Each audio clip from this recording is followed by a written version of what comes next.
Hello everyone. I apologize for not putting out a video on Friday or on this Monday. I was working on a construction project over the weekend and we started as soon as I got home on Friday. I wanted to still throw up a video of a weekly update though, so without further ado, the statistics. There are now 1,345,726 cases worldwide, with 72,825 being within the last 24 hours. The deaths are up to 74,647, with 5,220 being within the last 24 hours as well. One thing I did want to point out, which was something I heard today that was an interesting thought. Some of those 74,000 deaths, this doesn't necessarily mean that they died due to the COVID-19. These numbers are basically anyone who had died and they had the virus. This potentially means that someone who died from cancer would be included in this stat even if it was the cancer that actually killed them. This inflates the numbers by a fair margin. Now, I'm not sure the exact percentage that this is the case, but think about this. If someone dies in a car accident and they check the body, did they die to the car accident or did they die to the flu? Definitely still continue to take this seriously, but as I always said, this is still no time to panic. The world is still spinning and most of society is still functioning. Now for the USA, we are now up to 366,979 total cases, with 30,306 being within the last 24 hours. There have been a total of 10,871 deaths, with 1,255 being within the last 24 hours. Of these totals, New York has 131,916 of these cases, with 4,758 of the deaths, followed by New Jersey with 4,090 infected and 1,003 deaths.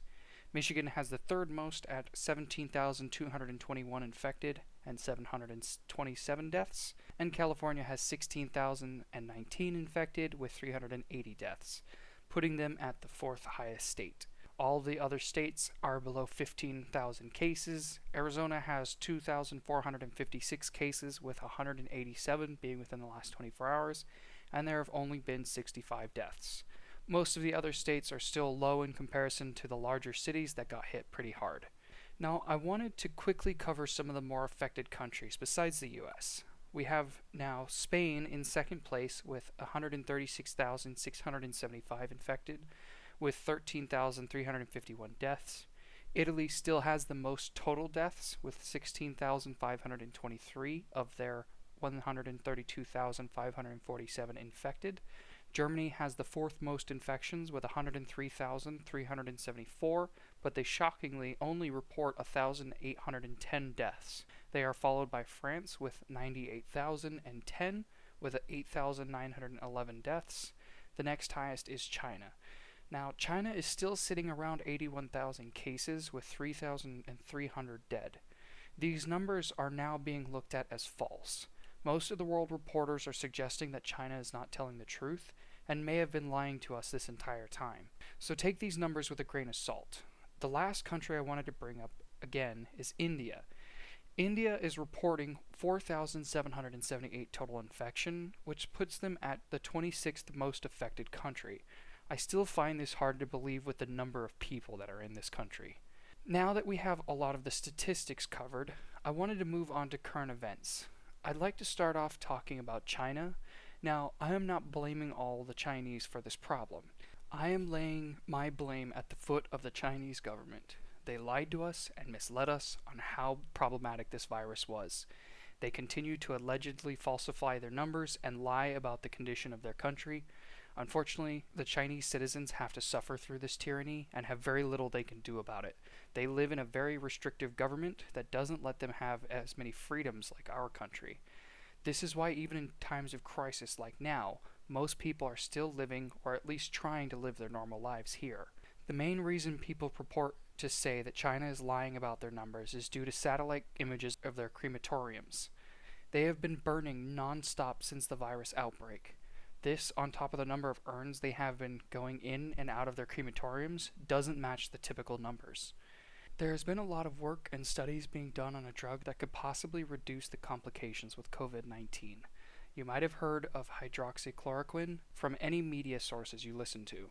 Now, this drug is a little controversial right now. There have been a lot of stories going in different directions.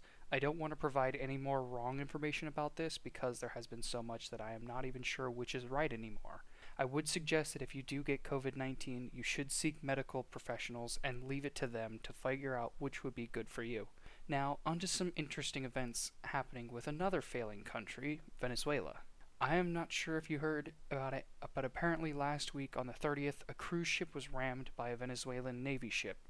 Now, there are two stories that are going around, and they are still investigating the event. The crew on the cruise ship says that the Venezuelan ship was telling them that they were in Venezuelan waters. The crew were checking on this when the Navy ship opened fire on them. The Navy ship then rammed the cruise ship multiple times and then sank itself from doing this. The crew on the cruise ship say they offered assistance to the crew from the Navy ship, but they declined, and they were all saved by Venezuelan crews. Now, the other side of the story, Venezuela is reporting that the cruise ship rammed their Navy ship without warning and sank the ship. They also are saying that the cruise ship did not offer any assistance to those in the water. This is all happening amidst the U.S. sending Navy ships down to Venezuela to help curtail the cartels in their country from running rampant during this time. We are only supposed to be helping keep the peace for now, but time will tell what happens with this. One thing I wanted to bring up that makes the US such a good country is our companies are switching their primary functions as needed to help with this ongoing crisis. It reminds me of when we were in World War II, certain factories switched from making cars to making tanks for the war effort. Our country is strong when it comes to working together. I believe most of these companies do this because they want to help, but they could be doing it because they will continue to make money during these times. Now, I don't think this is necessarily a bad thing, because this will allow people to continue to have their jobs and continue our economy. This is all I wanted to cover for this video. Once again, I wanted to apologize for not getting this out on Friday. I am now recording these videos the previous day, so it should allow me to avoid things like this. If you enjoyed this, please subscribe. It helps my videos get to more people, and I will be forever grateful to each one of you. Thank you all for your time, and as always, be safe out there, and remember to be careful but not scared.